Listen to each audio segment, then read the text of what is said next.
ઈપીએફઓને લઈને good news સામે આવી રહ્યા છે। 7 કરોડ પીએફ ખાતા ધારકો માટે આ ખુશખબરીના સમાચાર કહી શકાય, કારણ કે હવે એટીએમ મશીનથી પણ તમે પીએફના પૈસા ઉપાડી શકશો। નમસ્કાર, સંદેશ ન્યૂઝના ડિજિટલ પ્લેટફોર્મમાં હું છું આપની સાથે માલવી। જે પ્રમાણે વર્ષ 2025ની શરૂઆતમાં જ આ મોટી ભેટ પીએફ ખાતા ધારકોને મળી શકે છે અને ખાસ કરીને લેબર મિનિસ્ટ્રી દ્વારા આ જાણકારી આપવામાં આવી છે। જે પ્રમાણે આની ઉપર કામ થઈ રહ્યું છે। અત્યારે આઈટી સિસ્ટમ છે અને અપગ્રેડ કરવામાં આવી રહી છે। એડવાન્સ ટેકનોલોજી પર ઈપીએફઓ કામ કરી રહ્યું છે, એટલે કે હવે ખૂબ જ ઝડપથી તમને આ સર્વિસ પ્રોવાઈડ થઈ શકે છે, જેના એટીએમના મશીનથી પણ તમે હવે પીએફના પૈસા ઉપાડી શકશો। આના માટે અમુક નિયમો પણ બનાવવામાં આવ્યા છે, જેમ કે નોકરી દરમિયાન તમે 50% જેટલું ફંડ ઉપાડી શકો છો।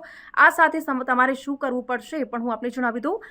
બેંક સાથે તમારા પીએફ એકાઉન્ટને લિંક કરવું પડશે, જેથી તમે પૈસા ઇઝીલી મેળવી શકો છો। અત્યાર સુધી એવું હતું કે આપણે પ્રોવિડન્ટ ફંડના પૈસા જોઈતા હોય તો આપણે એના માટે લાંબી પ્રોસેસ કરવી પડતી હતી। 7 થી 10 દિવસનો સમય લાગતો હતો અને ઘણીવાર તો ક્લેમ પણ રિજેક્ટ થઈ જતો હતો, અને એના જ કારણે હવે ઇઝી પ્રક્રિયા કરવા માટે થઈને લેબર મિનિસ્ટ્રી દ્વારા આ માહિતી આપવામાં આવી છે, એટલે કે ટૂંક જ સમયમાં તમે એટીએમ મશીનથી પીએફના પૈસા ઉપાડી શકશો।